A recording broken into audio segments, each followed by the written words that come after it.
سوال ہے کہ میں نے ایک آدمی کو سعودیہ جانے کے لیے ویزے کے پیسے دیے، کام نہیں ہوا، پیسے بھی پھنس گئے، بڑی مشکل سے پیسے لیے۔ اب ایک دوسرے بندے کو پیسے دیے، اس نے کہا 15 دن میں کام ہو جائے گا، 2 مہینے ہو گئے ہیں، ویزا بھی نہیں ملا اور پیسے لینے میں بھی دشواری ہے۔ تو لوگ کہتے ہیں تجھ پر کسی نے کچھ کر دیا ہے۔ بھائی تو احمق ہے، بے وقوف ہے، جو اناڑی لوگوں کے پاس جاتا ہے۔ میں یہاں پر نصیحت کرتا ہوں کہ کاروبار کے لیے موجودہ حالات میں تو سعودیہ نہیں جانا چاہیے۔ کاروبار اور چیز ہے، عبادت اور چیز ہے۔ لوگ کہتے ہیں وہاں پر جا کر ہم حج عمرہ کر لیں گے اور پھر لاکھوں کا نقصان کر کے واپس آ جاتے ہیں۔ آپ اس ملک میں رہیں، وہاں خارجیوں کی آبادی ڈال کر 3 کروڑ ہیں، یہاں پہ ہم 25 کروڑ کے قریب ہیں، یہاں کوئی روزگار اختیار کریں۔ اور اگر جانا چاہتے ہیں تو عرب کے دیگر جو ممالک ہیں جہاں پر روزگار کے ذرائع اور مواقع ہیں، آپ ان کو اختیار کریں۔ تو میں ان حالات میں آپ کو یہ نصیحت کرتا ہوں، اگر میرے لفظ آپ کو کڑوے لگے تو اس پر بھی معذرت ہے، لیکن یہ غیر سنجیدگی ہے کہ انسان کوئی چیز دیکھے بغیر، جانے بغیر اس کو پیسے دے دے۔ جب پہلے بندے کے پاس دکان سے ہم چیزیں خریدتے ہیں نا، تو کوئی بندہ یہ نہیں کہتا کہ بھائی پیسے دے جاؤ، انڈے آئیں گے تو پھر آپ کو انڈے دوں گا۔ ایک دکان سے نہیں ملتا سودا تو ہم اگلی دکان سے لے لیتے ہیں۔ تو اسی طرح آپ سے یہ گزارش ہے کہ پہلے کسی کے ہاتھ میں کوئی ویزا دیکھے تو صحیح، اس کو چیک کروائیں، جب وہ اصلی ہو پھر پیسے دیں، پھر لگوائیں۔ محض کسی کی زبان پر اس کو پیسے نہیں دینے چاہیے۔ جب آپ کے ہاتھ کوئی چیز دے تو پھر آپ اس کو ایک ہاتھ دے اور ایک ہاتھ لے، اس پالیسی پر عمل کریں۔ کوئی جادو شادو نہیں ہے۔ ویسے رزق کی کشادگی کے اس سوال کے جواب میں ایک اور بات بتا دیتا ہوں۔ رزق کی کشادگی کے جو اسباب اور دعائیں ہیں وہ آپ اختیار کریں، استغفار کریں، حضرت موسیٰ کی دعا پڑھیں، ربی انی لما انزلت الی من خیر فقیر۔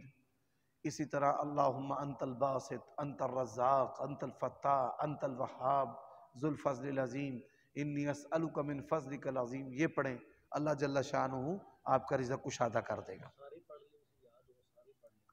ہاں یہ سارے نام پڑھنے چاہیے اللہ تعالیٰ کے فضل و کرم سے۔ سوال ہے کہ ایسی اپلیکیشنز ہیں کہ لوگ جس کو سنتے ہیں، چالو کرتے ہیں تو ان لوگوں کو پیسے ملتے ہیں۔ یہ بالکل درست اور جائز ہے اور طیب الحلال کمائی کا ذریعہ ہے۔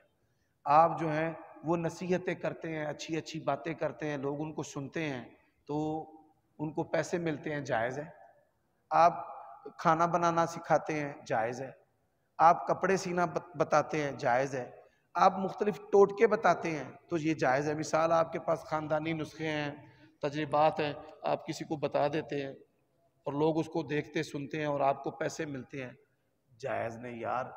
خدا دا واسطہ جے مولویو تواڈے کے بھی ترلا جے لوگاں نو رزق حلال کمان دے۔ اچھا سننے والے کو بھی پیسے ملتے ہیں تو یہ بھی جائز ہے۔ آم کے آم اور گٹلیوں کے دام، بالکل صحیح ہے۔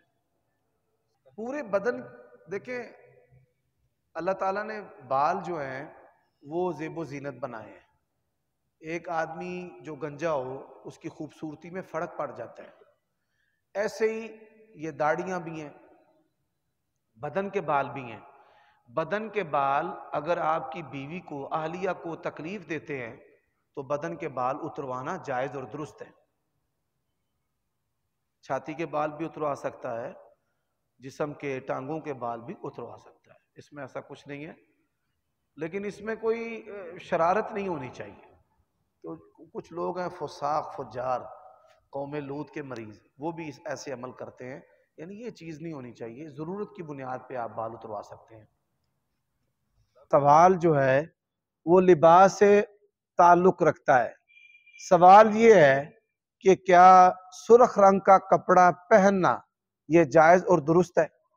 آپ صلی اللہ علیہ وآلہ وسلم نے معصفر جو جوگیا رنگ ہے، شوخ زرد، جس کا استعمال مجوسی کرتے ہیں یا بعض صوفی کرتے ہیں، اور اسی طرح بعض ہندو بھی کرتے ہیں اور تلک وغیرہ بھی لگاتے ہیں، تو وہ لباس پہننا ممنوع ہے۔ سرخ رنگ کا استعمال نبی کریم صلی اللہ علیہ وآلہ وسلم نے کیا ہے۔ ایسا سرخ جو کسی مذہبی گروہ کا شعار ہو، جیسے ہولی کے ایام میں ہندو لوگ استعمال کرتے ہیں، تو اس سے آپ اجتناب کریں۔